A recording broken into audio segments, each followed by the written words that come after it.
everybody, and welcome to Your Music, Your Way, the powerful path of sonic improvisation for liberating your unique gifts and talents and accessing innate genius.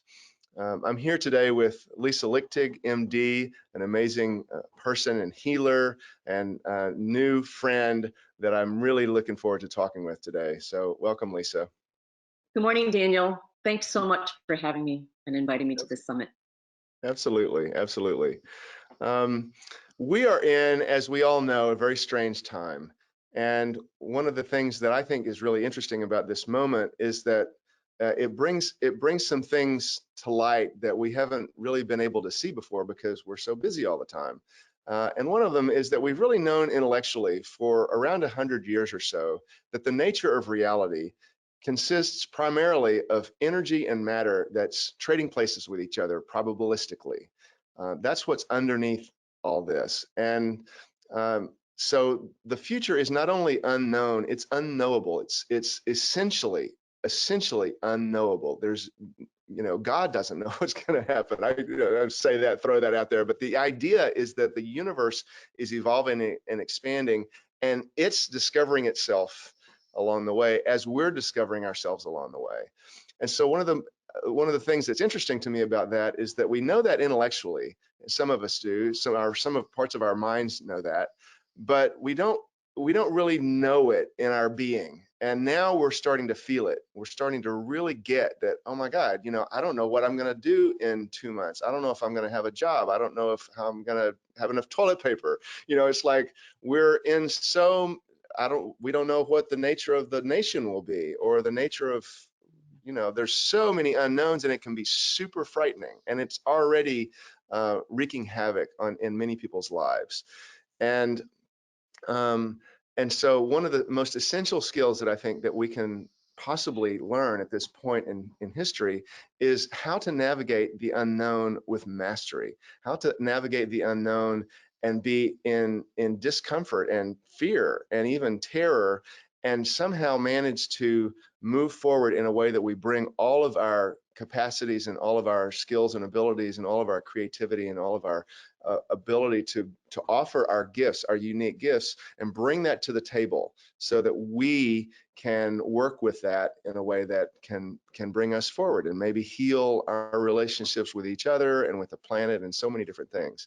And so this summit is about helping us to bring wisdom to the table and bring different people who have different angles of perception on this situation, like musicians, improvisational musicians and improvisational actors, doctors and healers, sound healers, researchers, scientists, activists, ritual leaders, to come together and look at this situation of how can we deal with the unknown in a way that we bring as much of our wisdom and gifts to bear as possible. And so that's what this summit is about, and that's one of the reasons that I'm so excited to have you with us, Lisa, to bring your perspective as a healer, as a doctor, and as someone who cares about natural approaches also, and who cares about our relationship to the natural world and the physical world that we live in.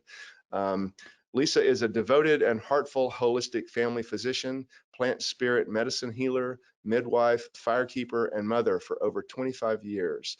Lisa also serves community as a traditional healer and ceremonial leader. Through a rigorous 15-year apprenticeship under the guidance of elders Don Elias Cowan and Don Jose Sandoval, Lisa was initiated as a Maracame of the Huichol healing tradition in 2014. Additionally, Lisa is a firekeeper for Sacred Fire, a nonprofit community service organization that provides a doorway for people and communities around the world to learn, grow, and heal. In 1999, Dr. Lisa, as she is fondly referred to, co-founded Family to Family, Your Home for Whole Health Care, along with her husband, Dr. Patrick Hanaway. Together, they have created a safe and sacred space for the process of healing and transformation in the lives of many people. Seeing beyond symptoms, Dr. Lisa helps get to the root of illness patterns to ignite the healing process. She specializes in helping people heal from chronic illness, navigate life challenges, discover wellness, reconnect with the joy and mystery of life, and remember to find balance in life's natural cycles. She does this through consultations in functional medicine, heart of birth and repair and parenting, as well as traditional healing, guiding young women through initiation into adulthood and holding space for community fires. She lives on a beautiful knoll in the mountains of North Carolina with Patrick and carries the scent of the sacred fire wherever she is. And she's here today to talk with us about listening, a sound basis for healthy relationships. It's so good to have you here, Lisa. Oh, thank you so much, Dan. It's such an honor to be here with you and all the listeners out there. Mm. And I was compelled by not only the topic, your music, your way, but I was compelled after meeting you, Daniel, and the conversation that we had walking on our land.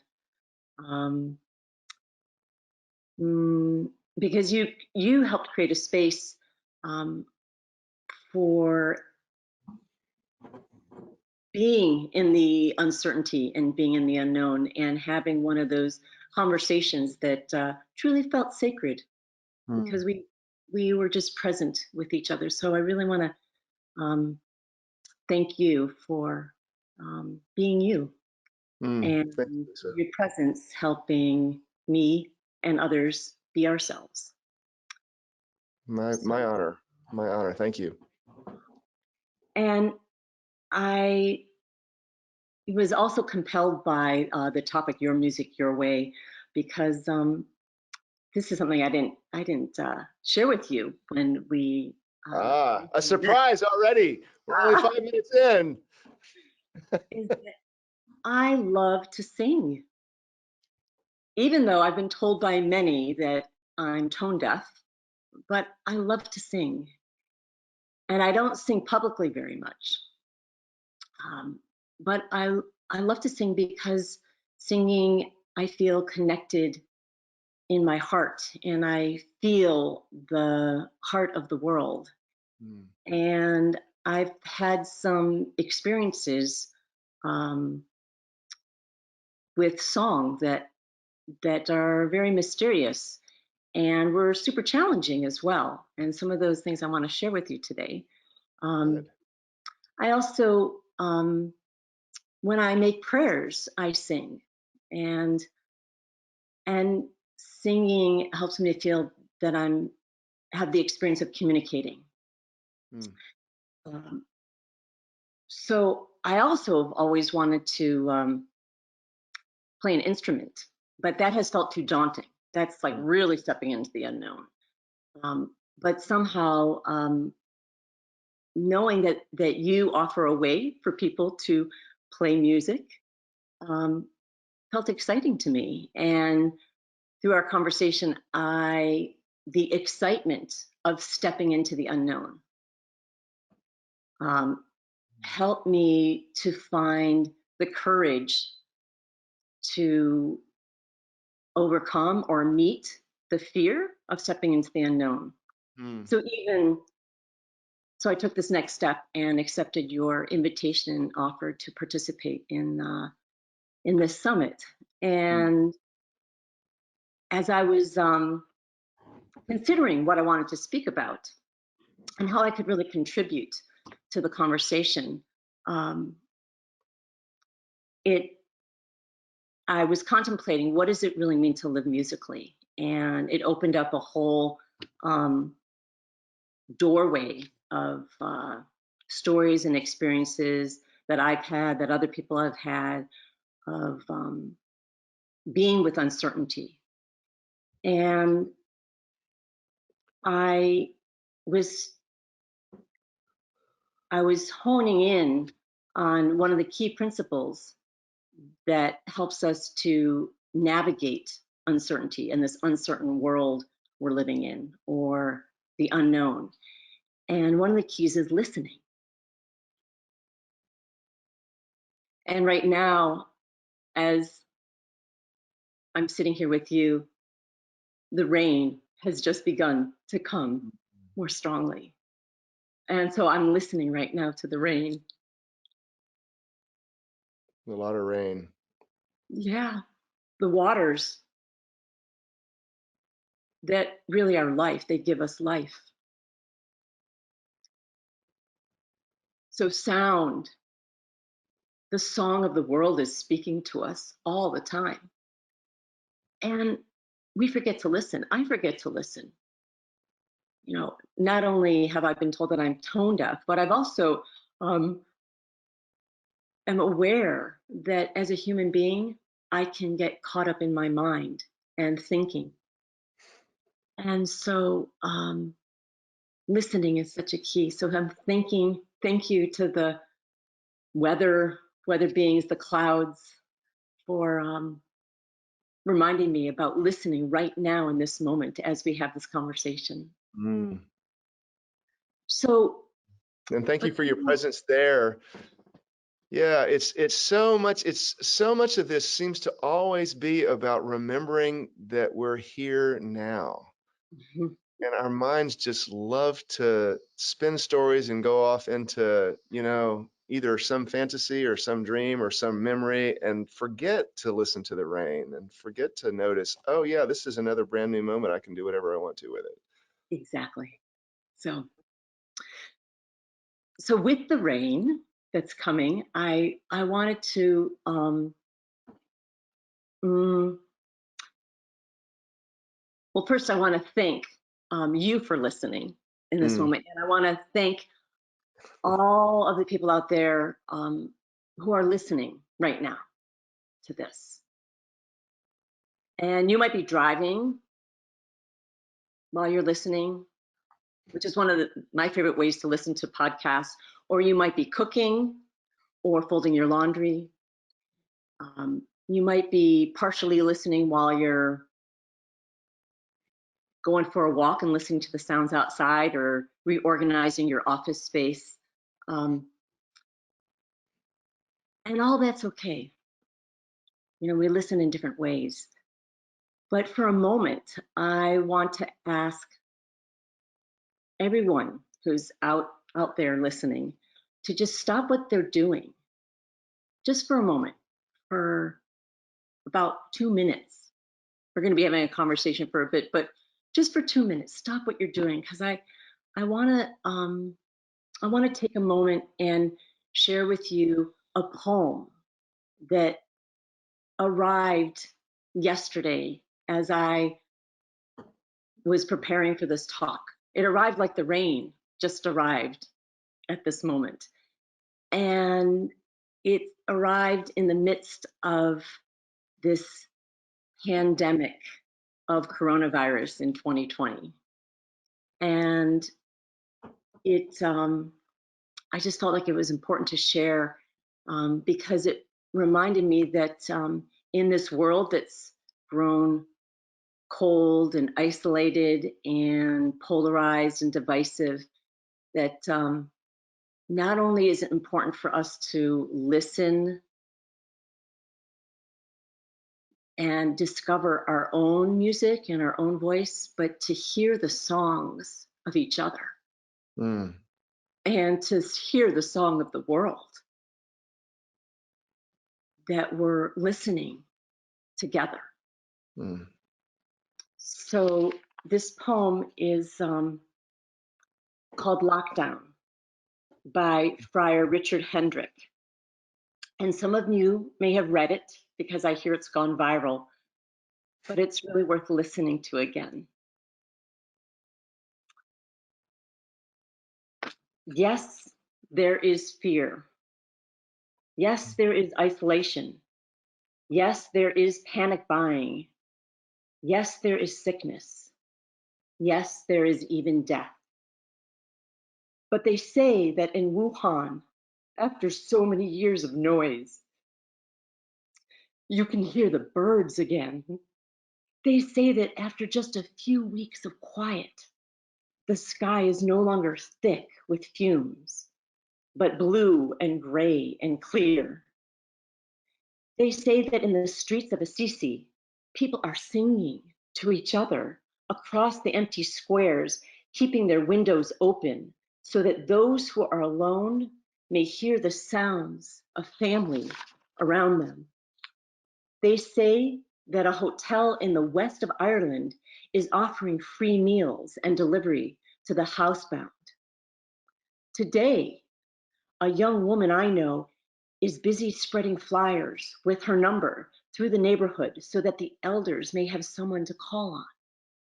Today, churches, synagogues, mosques, and temples are preparing to welcome and shelter the homeless, the sick, the weary.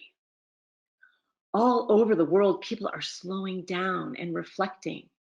All over the world, people are looking at their neighbors in a new way. All over the world, people are waking up to a new reality, to how big we really are, to how little control we really have, to what really matters, to love. So we pray and we remember that, yes, there is fear, but there does not have to be hate. Hmm. Yes, there is isolation, but there does not have to be loneliness. Yes, there is panic buying, but there does not have to be meanness. Yes, there is sickness, but there does not have to be disease of the soul.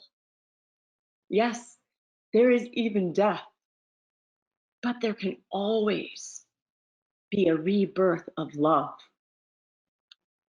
Wake to the choices you make as to how to live now.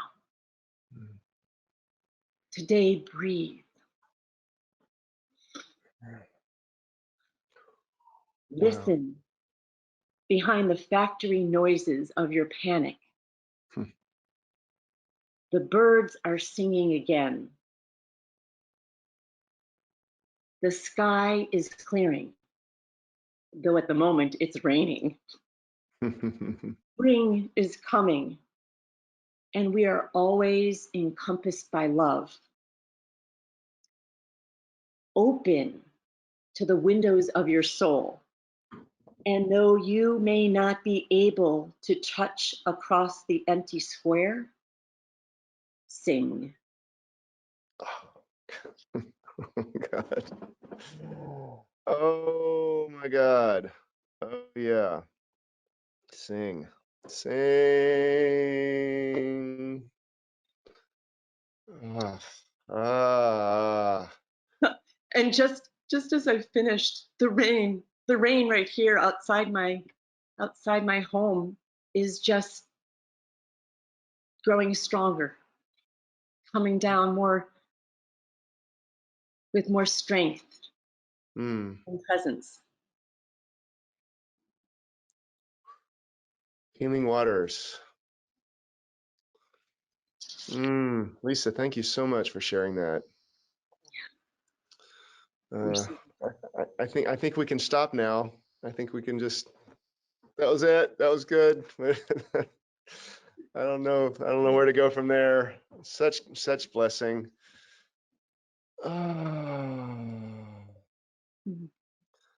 The challenge that I find so much in the work that I do around helping people to move into a next moment is to let go.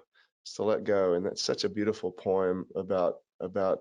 Yes, there's panic buying, but there doesn't have to be meanness. Yes, there's what is. And we have a choice about how to respond. Yes, I'm afraid, but I can have a choice about what I do next. Yes, you can think that you are tone deaf, and you can choose to sing. And so beautiful. How does that, the way that you do your healing practice, how does that spirit inform your healing practice? And what are some of the ways that you kind of operationalize that in terms of your skills and strategies and techniques as a healing practitioner and a doctor? How do you take that spirit and bring that into your practice? That's a great question, Danielle. Well, it has to do with listening, of course. And you know, And as a let's just stop there for a second. Just for a second, we can go on, but what does that mean? Like, how do you listen, and what? right. Yeah. So, um, well, so what I want to share, and I'll get into listening in a moment, but what I want to share Okay. is that as a functional medicine doctor and as a healer, um, I'm I I'm always considering like um, how illness or how imbalance um, arises or arrives, and Mm. how to help people restore health by addressing the root causes. And so I do that in a variety of ways. And, you know, I'll um, listen to people's story, the story of their life. Um, and historically, I'll listen and to their genetic history and where they came from when they were in the womb, and what were the circumstances of coming into the world. And I'll listen for what their genetic predisposition was. And I'll also uh, sometimes do testing to find so that I can listen. I use, you know, laboratory tests as another way to listen to what are the physiological imbalances, what are those as messengers about what's Mhm. going on with a person. What's happening here? Yeah. And I also um, look at at lifestyle factors. It's a big buzzword in functional medicine today, but it's a really important one because lifestyle factors aren't like how big of a house we're living in, or what kind of car we're driving, or what kind of clothes we wear. But lifestyle ha- has to do with the way in which we're living and how we're relating to how we're living. And so in functional medicine, the 5 modifiable lifestyle factors um, that we as humans can choose. You spoke about how we can choose, right? And so um, one of one of the things that makes us, I think, particularly about human beings is that we choose. We are moving through life as choosing animals.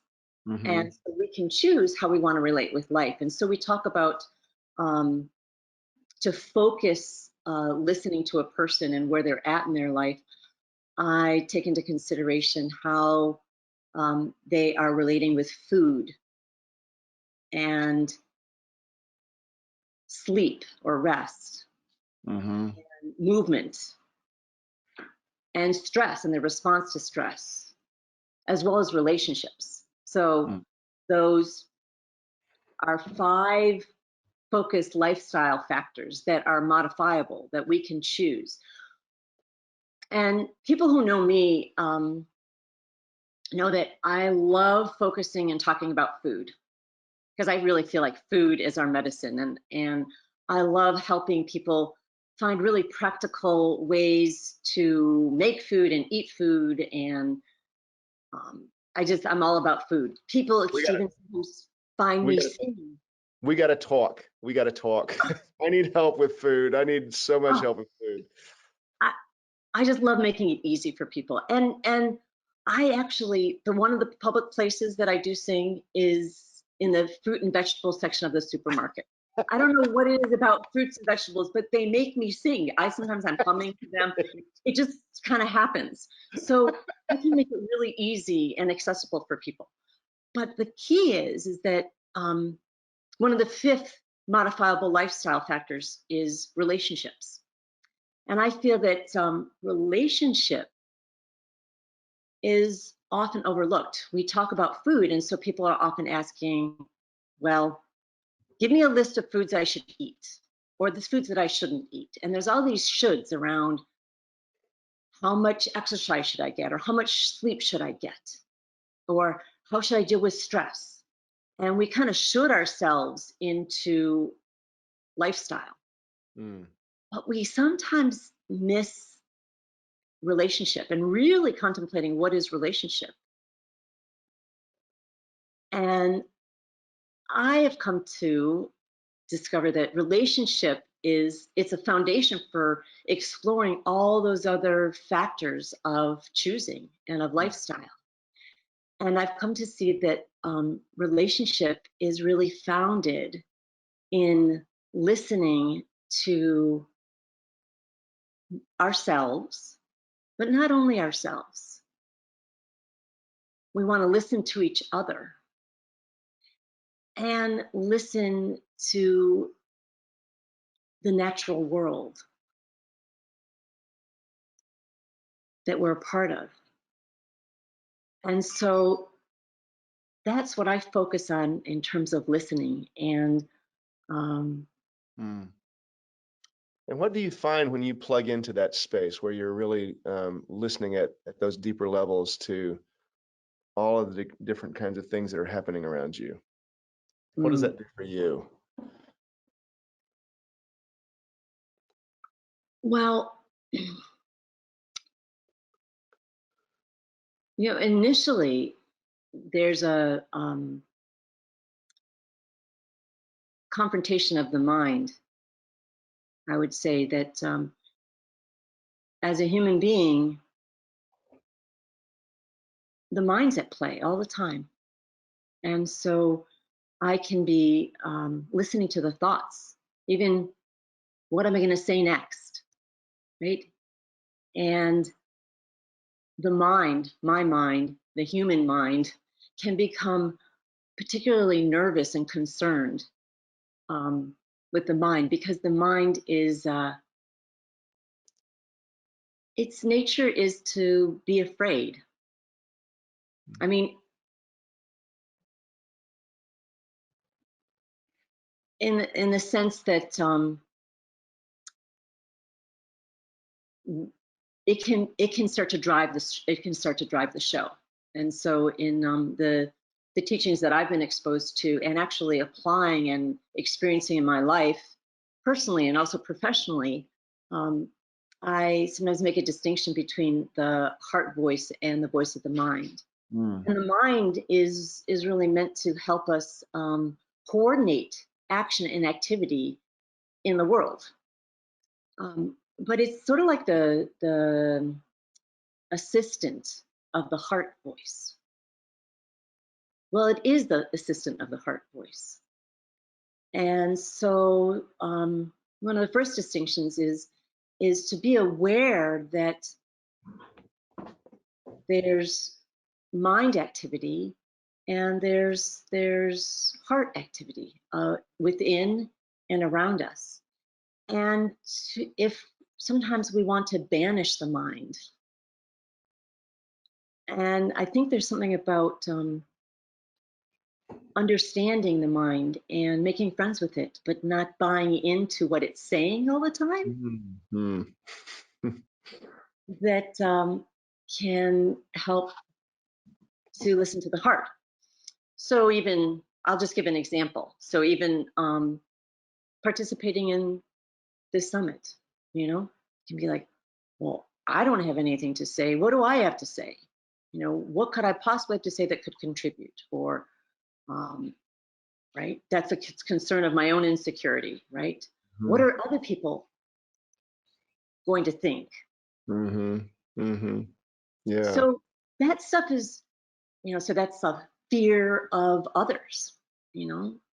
I mean, that's on a very simple level, but it's Well, and pandemic. it's pandemic. I mean, that's a pandemic. That very thing right there that you're saying is so common to all of us, and so much of not only like for me being afraid of some situation like do I fit in there and what's somebody else like comparing myself to all these other experts or whatever who experts in sound scientists and stuff like this, and I'm like I'm tone deaf. What are you talking about? and this whole idea that we need to be somebody else or we need to have somebody else's gifts in order to be able to step forward ourselves. I think that, I think that's trained in us from first grade. It's like, here's the question, and the answer is in the back of the book, and you have to get here in order to be okay, in order to pass muster. You have to know these things that you don't know right now, and you have to unlearn the stuff that that you think you know, and you have to learn this stuff, and then we'll let you proceed. It's like, it's deep in us. Yeah. Oh yeah. And I mean, because I wanted to be, top of the class, right? I would go to the back of the book and look up those answers, you know, right? Because, right, yeah. Yeah. So I Sorry want for to interrupting share. there. Oh, go ahead. I'm sorry for interrupting. No, it's okay. So I well, I'd like to share a story about. There's a couple of different stories that I wanted to share today, but I'm just listening for the one that wants to come through right now. And I want to share a story about a personal experience about listening that actually shaped my career, shaped my life, really, brought me to where I am today. Um, and it involves that interaction of working with patients, and both patients as people who are ill or seeking help, and patients like slowing down and just listening. Um, and to share with you how I have developed a way of working with the pattern of the mind, yeah, and the heart, because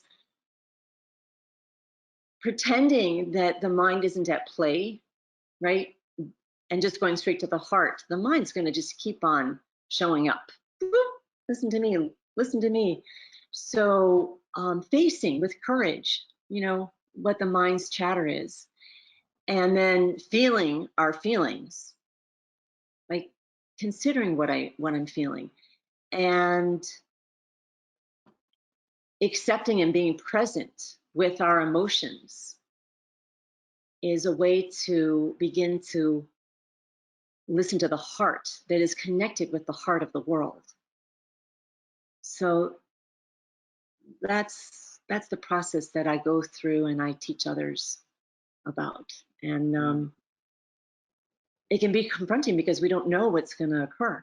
So, um, And so and um, and and and I'm gonna there's so many things that you're saying that are so rich, and I just want to let them sink in. And I also wanted to mention that as you were speaking just then, the rain began where I am, oh and gosh, so I'm just getting chills just thinking of that. It's the natural world is enfolding us, and it's loving us, and it's offering, exactly. and yeah. Mhm. Right, we're listening, and we're listening to the same rain. You know, that's that is a place that we're connected right now. Mhm. So even if it wasn't raining and you were on the other side of, the world, and it wasn't raining, we could look up, we're looking up at the same moon and the same sky, and we're looking up at the sun and building a relationship, right, with the sky and the sun. We can feel more connected and we're a part of something, and that shows us our common human heart that we Yeah, forget. yeah, yeah. Um, so I know you have another story to tell, and I think I would like to just throw out a question about like this what to do nextness. This you've spoken so beautifully about the transformative power in listening and really deeply listening. And I'd like to move into this, like once I've paid attention to what's happening now and noticed and listened to my own self, there's this moment where we move. It's time to move. It's time to do something. And so how do you navigate that moment with your patients or your patients in discerning what to do next, okay, now this. Mm.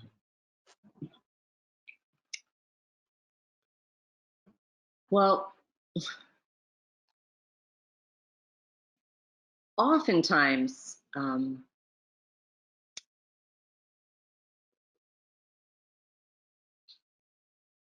sometimes it's to move to the place that I'm most afraid to go. Hmm. Hmm.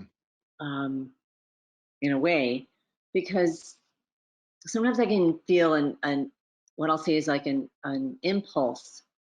My mind often says, "Well, you should do this, or you should do this." Um, and mm, but if I listen to something else, which is sometimes the place that I don't want to go because I'm afraid.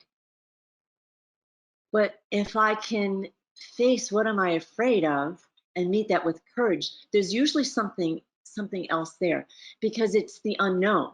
So it's really tapping into this very mysterious place that um, I'd say is one of the sources of healing is the unknown. Um, I mean, just as a little example, I had a to make it a little more practical or relatable, is I there was this, and this is a different story than what I was going to share, but this is what's coming up, I'd love right? to hear them both. I have So nothing. there was like a patient of mine came to see me, and she's doing all the right things, right? She's going to yoga class, she's going to Tai Chi, she's eating whole foods and eliminating sugar and slowing down when she eats, and she's resting and taking naps, and she's having crucial conversations with her family. And she's still, she comes to see me and she's super anxious, and she's mm, very kind of wired, um,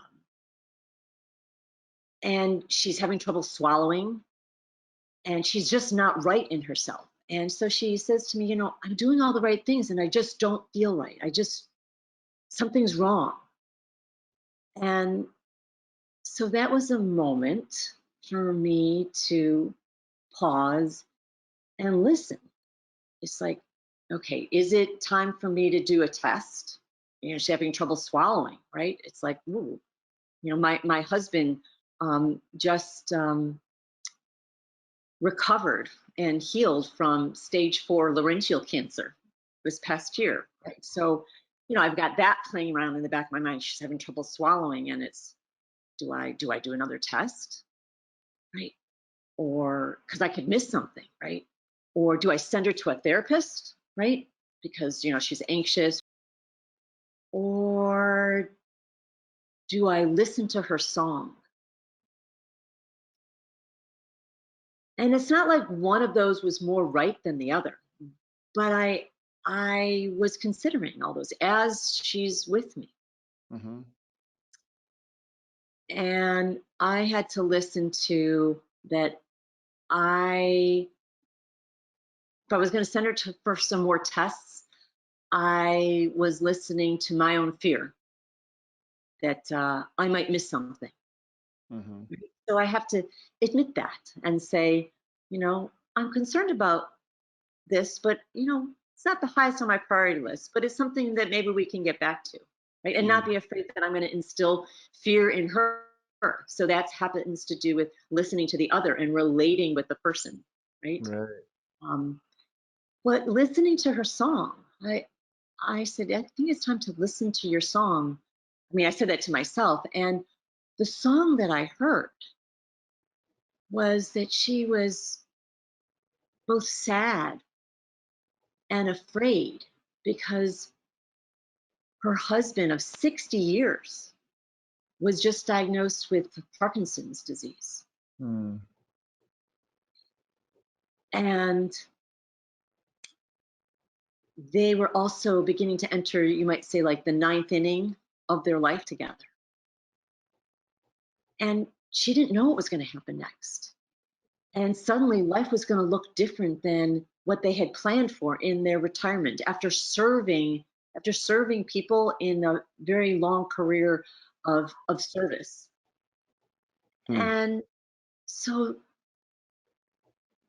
what I discovered, um, I invited her. I invited her out to do some deeper healing work with me, the traditional healing work that I offer, so that I could have a space to listen more deeply to the song and help her to listen to this song. Mm. And mm, and also call upon some help. Um, there's a lot of help if we tap into that. It's a very mysterious place. I mean, healing is very mysterious, but there's a way in which I've been taught and experienced, and I'm continuing to learn about healing. And it has to do with listening to mm, other people's song. And as a Murakami, I'm I'm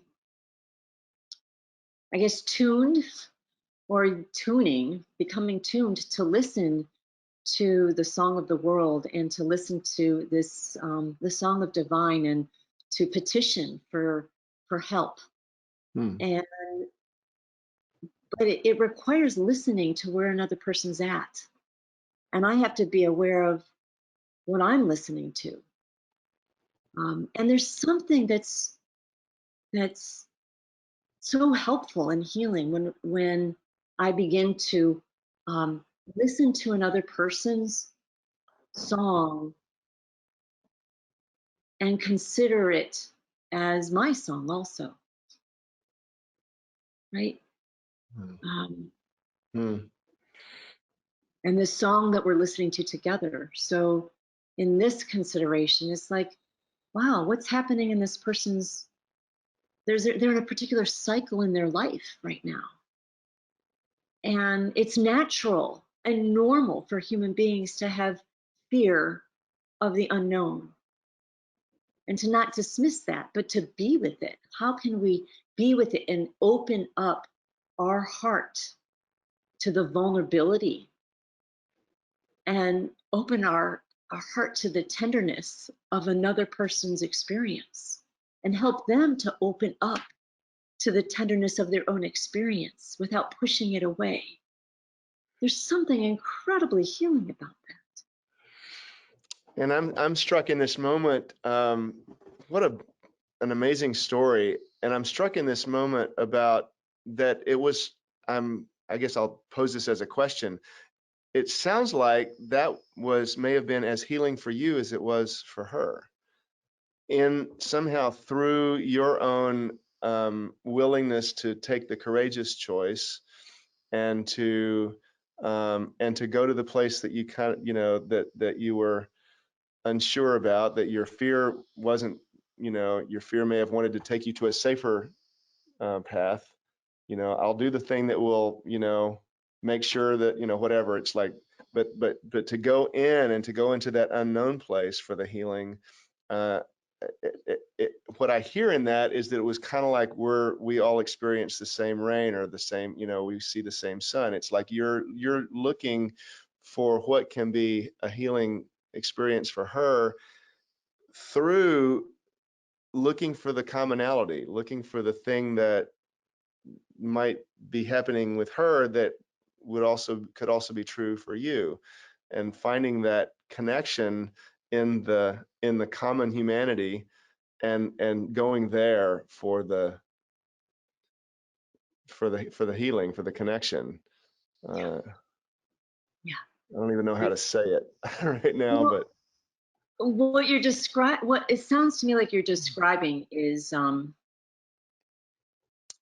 it's like it's something sacred. It's like a sacred sound of something that exists. It's like a feeling of something that ties us, that brings us together, that weaves us together. It's following that scent. We mm. could talk about smell instead of listening, but it's following a particular scent. And sometimes that scent might include diagnostic tests or chemotherapy or radiation therapy. I Mhm. mean, you know, mm, I feel compelled to share about, the journey that I've been on the past year with my Mm. beloved husband. Mm. Um, he's a thought leader in functional medicine, and he's an international speaker and teacher, and he's an amazing human being. And he was um, diagnosed with stage 4 laryngeal cancer about 15 months ago. And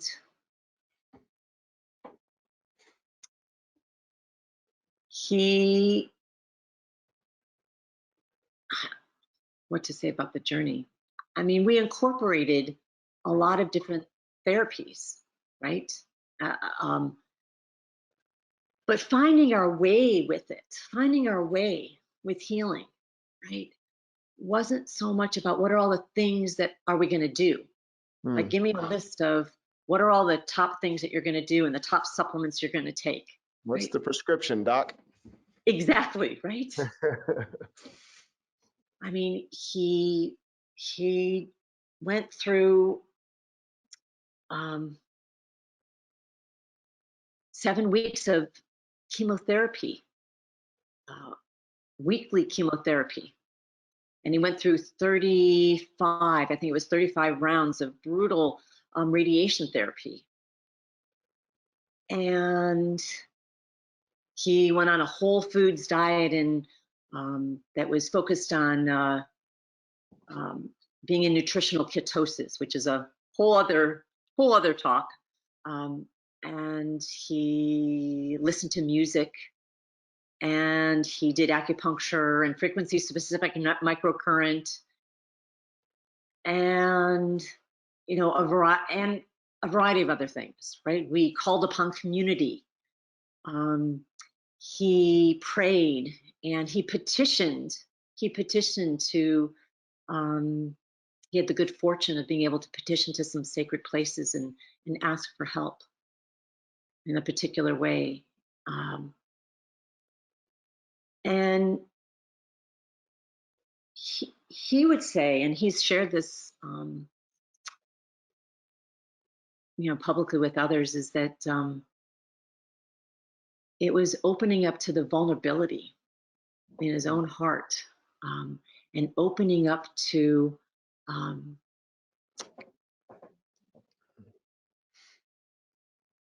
to receiving, like the vulnerability of not receiving love and support from others, Hmm. um, that he was confronted with.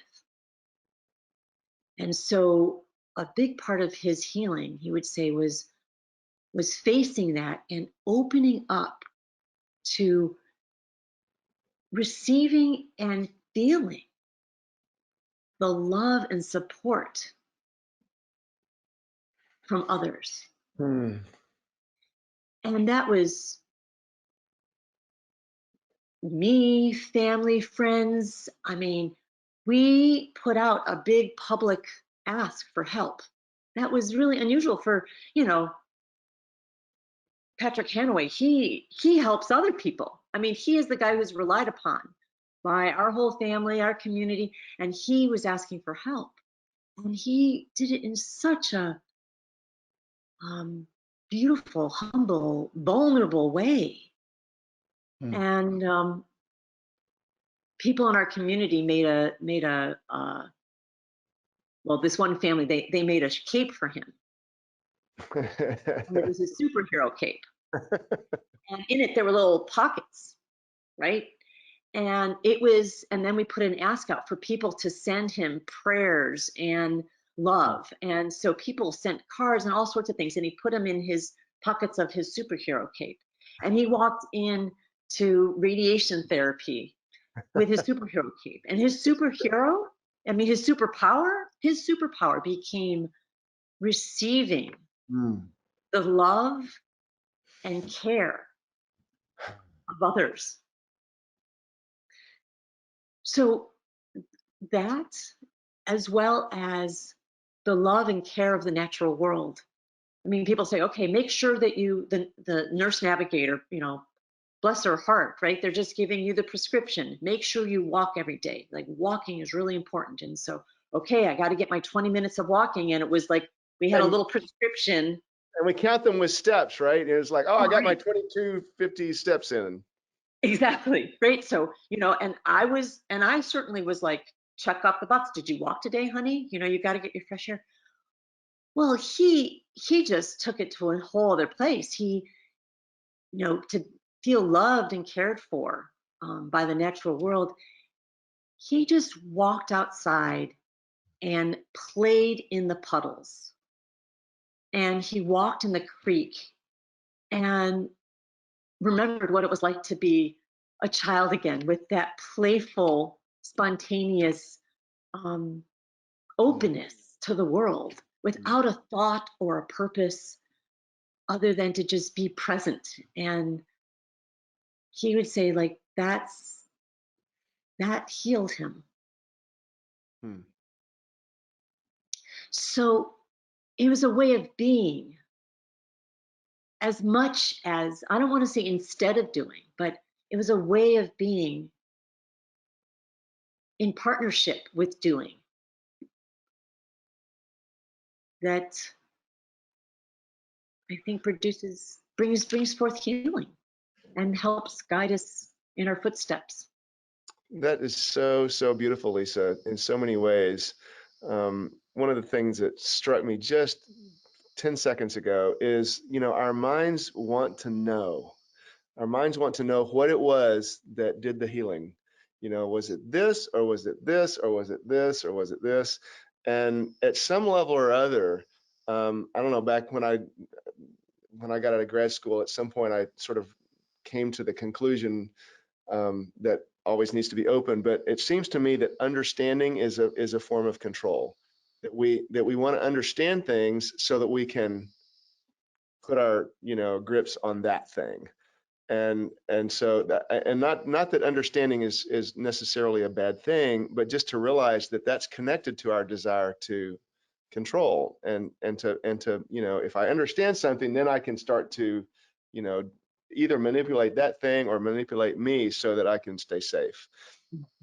And what I hear in what I heard and what you were saying just right there at the last is that it may have been all of these things. We don't know necessarily what it was that did it, but all of those things were done in love, and they were done in prayer, or they were done with all good intention, and they were done with healing intention. And what difference does it make? The point is that at some level, what difference does it make? I've had people in this, when I've talked about doing this summit, because I have this sort of desire in me to do something that's going to help heal the world. It's like there's this desire to make a difference, or a desire to bring something that will feel safer to me. I'll feel safer when the world isn't yelling at each other so much. I'll feel safer.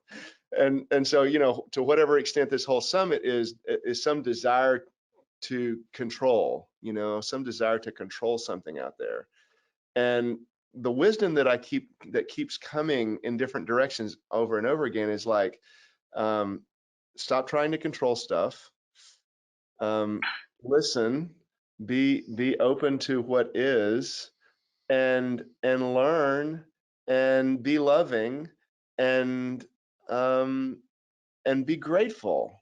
Who knows how much of it was the radiation, or how much of it was the prayers from the sacred realms. It's like it's healing is happening, and that's what Mm, matters. That your husband is mm, better. That's what matters. mm-hmm, And mm-hmm, so we can be grateful for all of the little pieces mm-hmm. and parts that played a role. Yeah. And I, there's, I agree with with your observation, or what you're hearing, in terms of, like, maybe we don't have to know, understand, right? Maybe we don't have to understand all the details of what's occurring, because there's something that's unknowable, and to um, appreciate and respect that which we cannot know. I feel like that's what you're saying. And yet I also want to be clear, and I don't know how you feel about this, it might be interesting to talk about, is that um, we can kind of have a tendency to say, well, it's all good, it's like a whole smorgasbord. And I would say that it's important to have some discernment. And so another question is, so how do we know? How do we make choices? And I feel like that's where um, relying upon teachers and traditions and wizened practices that have stood the test of time, um, and that will sort of a um, practical approaches um, are important to guide our way in discerning and making choices. Mm-hmm. Um, so there's a certain type of, maybe it's not control, but a certain um, order that human beings, let's say that human beings, it's important for us to engage with, not out of a need to control, but out of well, it's a necessity, either to bring focus to what we might say is the vastness of the mystery, the vastness of possibilities, the chaos, that's there. We still are choosing beings, and so one of the questions is, so how do we choose, and Mm-hmm. what are the basic foundations and principles or values that we move with Mm-hmm. in. So I just wanted to add Yeah, that. absolutely, absolutely. If all we did was just sort of pray and say it's all good and whatever happens, that's a would feel to me like what's the word, abrogating my responsibility, and for using my brain and for using my ability to discern that if I go this way, I'm going to stay on the road, and if I go this way, I'm going to go over the cliff. So I go this way. And science does have a lot to offer, and the radiation was a part of it somehow. And it's like this even the supposed tension between faith and science, or rationality and intuition, they are both there. It's all, at some level or other, it seems to me, it's all contributing to our experience and of who we are and how we can navigate in the world. Mhm. I'm going to use what I've learned, and I'm also going to realize that I can't know everything. There's also something. So maybe one of the two words that come to mind in this moment at this particular point is, to proceed with some humility. Mm, I may think I know these things, and science knows certain things up to this point, but even science is, in essence, science is a questioning. endeavor. You know, it's always about questioning and then determining what is most likely. It can never prove necessarily much of anything, but it can say that this is probably not likely, and you know, and then you know somebody comes forward and says actually the world isn't flat, and then we have to go, oh well, let's, you know, we got to reevaluate everything again. Um, and then the other, so humility, and the other is curiosity. Mm. Um, it seems like if we move forward with curiosity, then that gives us the opportunity to take in all the stuff that we know, and then still be open to learning more and finding out things that we hadn't known before, Mm. uh, because it hadn't occurred to us, maybe, or because we were too afraid to explore it, or you know, whatever, for whatever reason. Yeah, yeah, curiosity in the other. Um, so I'm wondering if we have time for me to share a story about listening. Where are we at with our time? We are where we are right now, and we have we can do whatever we want because we're sitting here at home and there's nothing else to do. And it's raining outside, right? It's raining. All we need is a fire. Uh, Um, that'd be good. I want, let's see. Well, I want to share something with you, and then I want to close with a story. But I want to share another um, experience I had because mm, well, because it's something that I also want to offer at the end, you know, of this talk. Good. But this particular story um, has to do with listening, listening to the other. And my husband, back in 2009, my husband was um, getting ready to be initiated as a Marakame, a healer and ceremonial leader in the Huichol healing tradition. And it's a very rigorous process and a life of just dedication of serving other people, um, and serving community and helping them. And I wanted to find some way to mm, properly and effectively and heartfully honor him and the tradition. And I felt at a loss, or I felt insecure.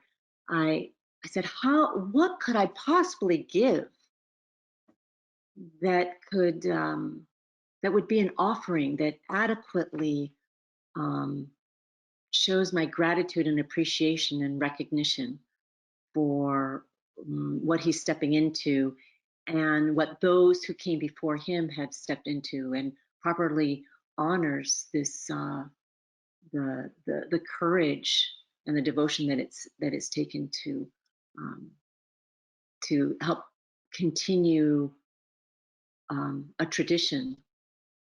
Um, and so I spent some time at the fire because that's a place that I go to. It helps me to listen. And I first felt what I was feeling, or thought what I was thinking, and then felt what I was feeling from those. And with that open hearted tenderness, embrace those feelings of inadequacy and awe and wonder and, you know, the myriad of things that came up. And then I got quiet and listened and asked for help. Like, I need some help with this. And then lyrics started to come. You know, it wasn't like go buy him a watch at, you know, at Tim Marcus. It was and they were coming out like a rap. And it surprised the heck out of me. I was like, right? Right. Is there another spirit out there?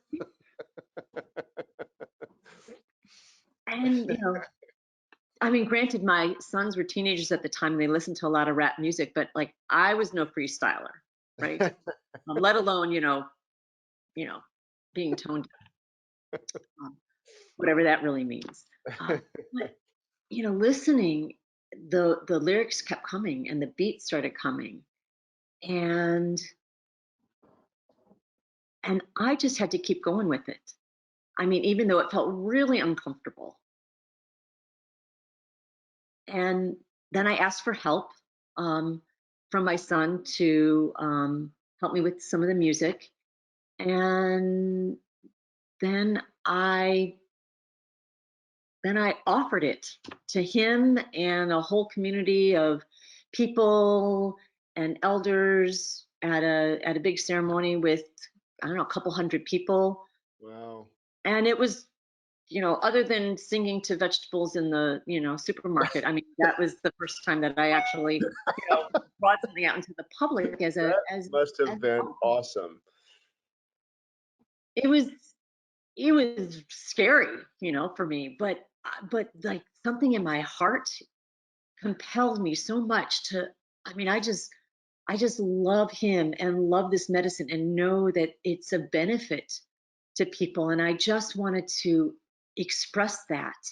And in the process, some of the lyrics that came forth were about how each of us plays a role in the God's display. Hmm.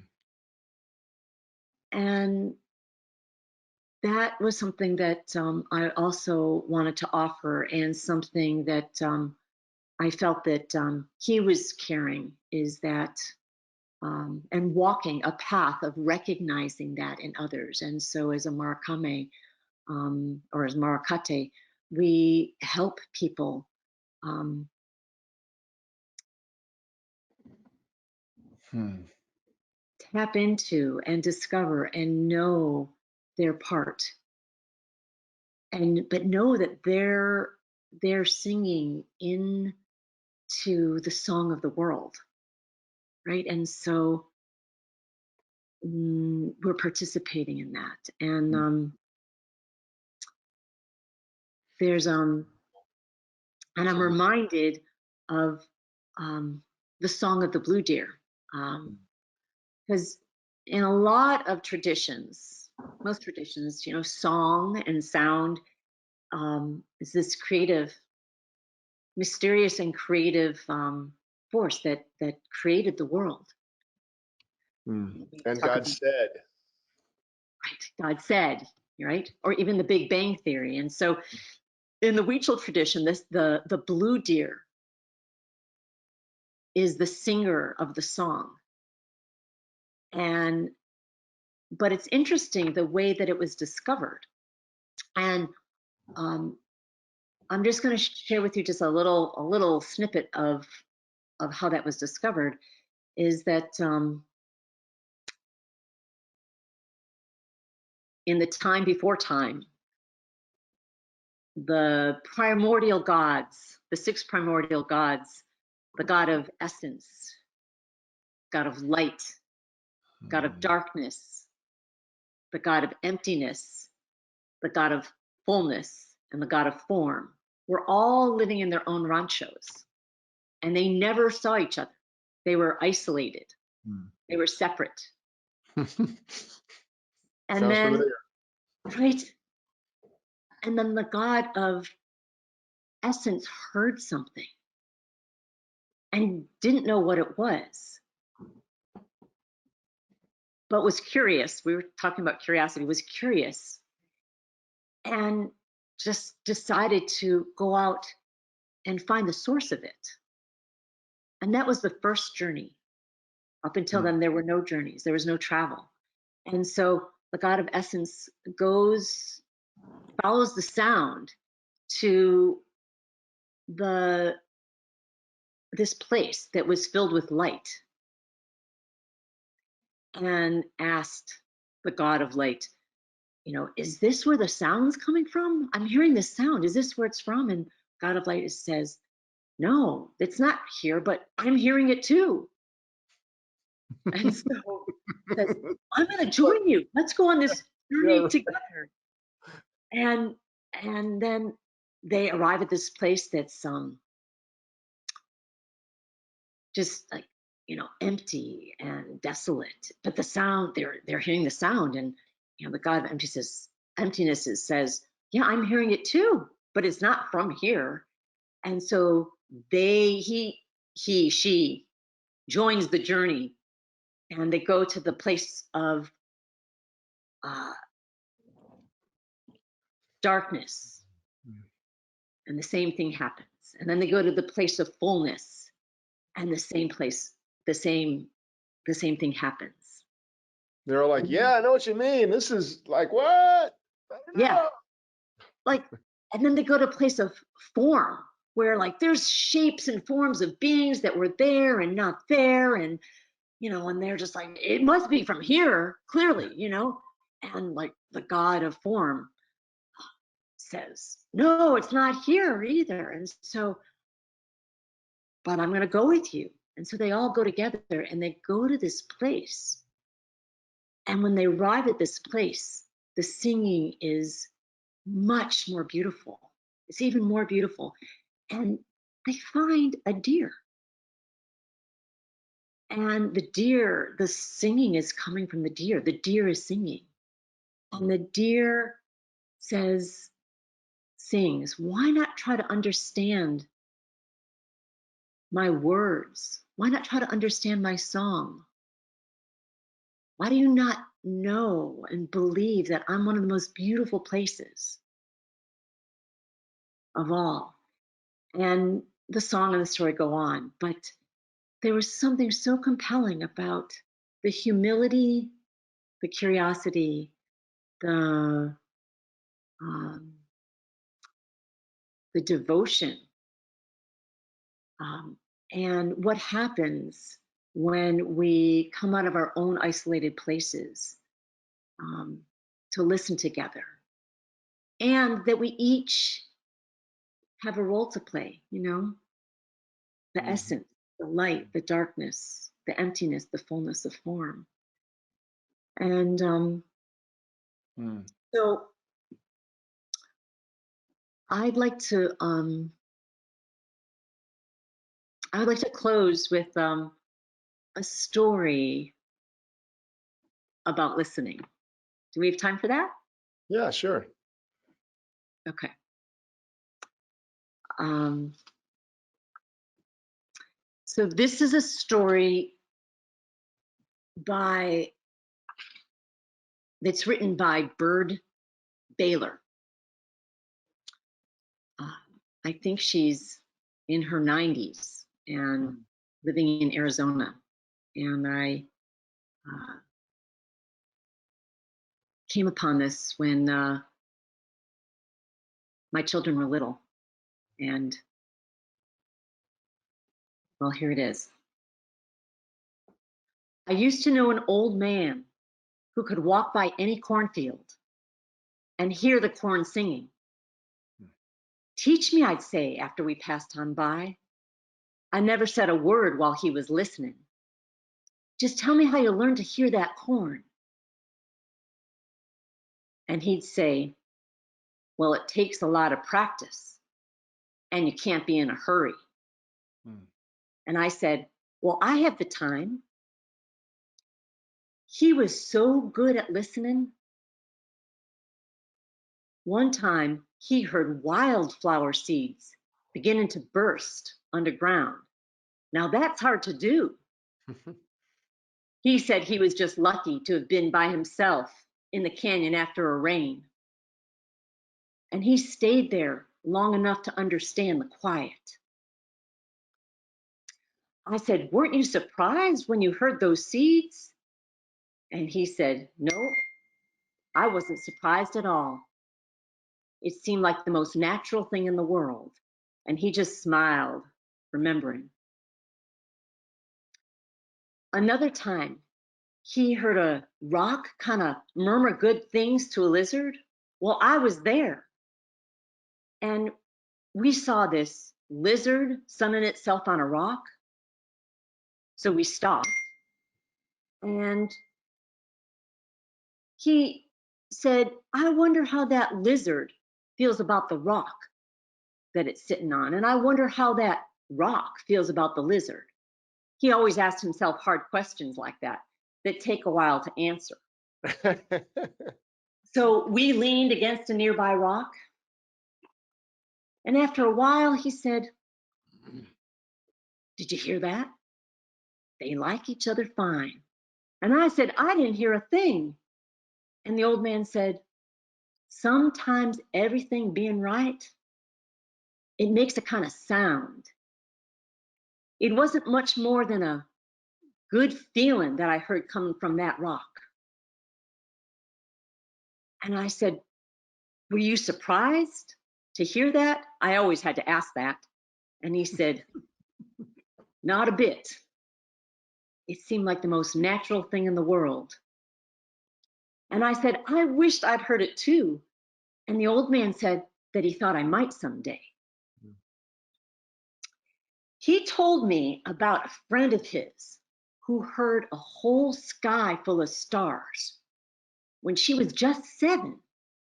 And later on, when she was 83, she heard a cactus blooming in the night. She didn't know what she was hearing at first.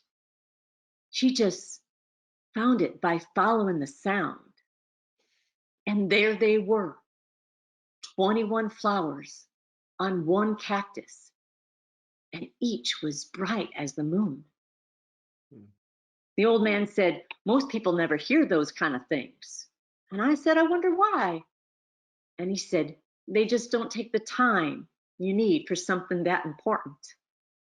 And I said, Well, I'll take the time, but first you have to teach me. And the old man said, Well, I'd like to if I could. But the thing is, you have to learn it from the hills and the ants and the lizards and the streams and things like that. They do the teaching around here. And I said, Well, couldn't you give me a clue on how to start? So the old man said, Do this. Go get to know one small thing as well as you can. And start out with something small. I mean, don't start with like a mountain, and don't start with the whole Pacific Ocean.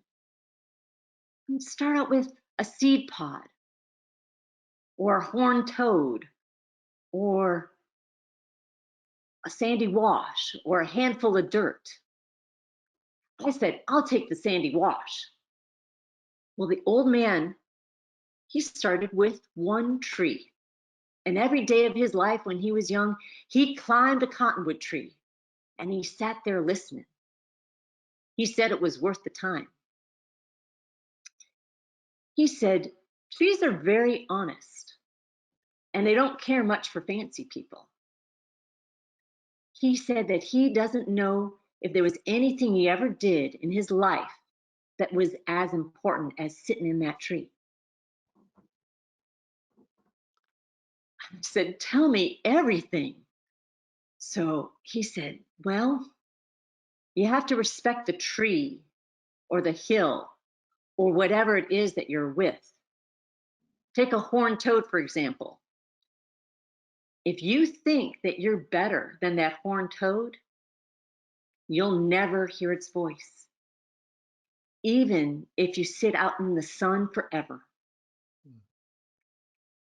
And then he said, Don't be ashamed to learn from bugs or sand or anything.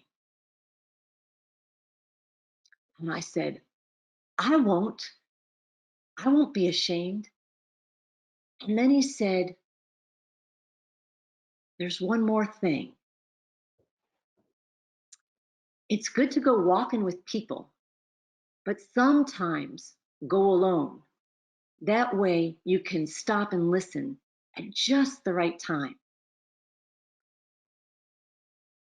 And I remembered everything, but nothing worked. And I thought there must be something wrong with me because all I ever heard was the wind and the quail and the coyotes and the mourning doves, just things that anyone can hear. I almost gave up trying. Of course, I still went walking in the hills, and I used to sing to them a lot. I figured if they're not going to sing to me, that I would just sing to them instead. And the morning I'm telling you about, I was singing, and the whole song went like this. Hello, hills. Hello, hills. Hello, hills. Hello. I'd been away for 5 days, and I missed those hills for 5 days. I went out earlier than usual. You know how everything looks new at sunrise? Well, those hills, they were looking new. And I was walking where I always walk. But that morning, I kept thinking, here I am. And whichever way I happened to walk always seemed right. I took the rocky slope instead of the path. It's a lot steeper, but I like it best. And anyway, that's where I found 3 hawk feathers. And I got up to where I always stand, and I was looking down on the hills. Hello, hills. Hello, hills. Hello, hills. Hello. All I know is that suddenly I wasn't the only one singing. Those hills, they were singing too. I stopped. I didn't move for maybe an hour. I never listened so hard, yet so soft in my whole life. Of course, they're kind of singing, and I mean, it isn't loud, and it isn't any sound you can explain. It isn't made with words, and you can't even write it down. All I know is that I was standing out there in the middle of this sound at 7 o'clock in the morning, thinking, here I am, and thinking, listen. And you know, I wasn't surprised a bit because it seemed like the most natural thing in the world.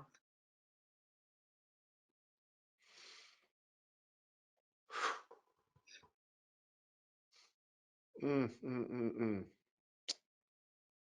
mm.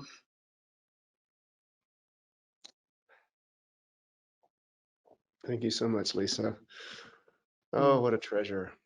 Oh, that was just, there's nothing left to say. Thank you so much. Mm. Um, and if you all want to connect with Lisa, there is a link below here. And she has obviously so many gifts, and one of them is the Simple Guide, Another Way to Listen. That an amazing accessory to that experience that you just gave us. Thank you so much, Lisa. I'm so glad that we did this. And I'm so glad to have you in my life. Well, thank you, Daniel. You know, I just hope people that they can discover what their music is and how they can contribute to the symphony of this precious world that we're here for just a brief bit of time. Yeah, yeah. Blessings onward. And to you as well. And to all the listeners out there, thank you. Yes. Bye-bye, everybody. Bye-bye.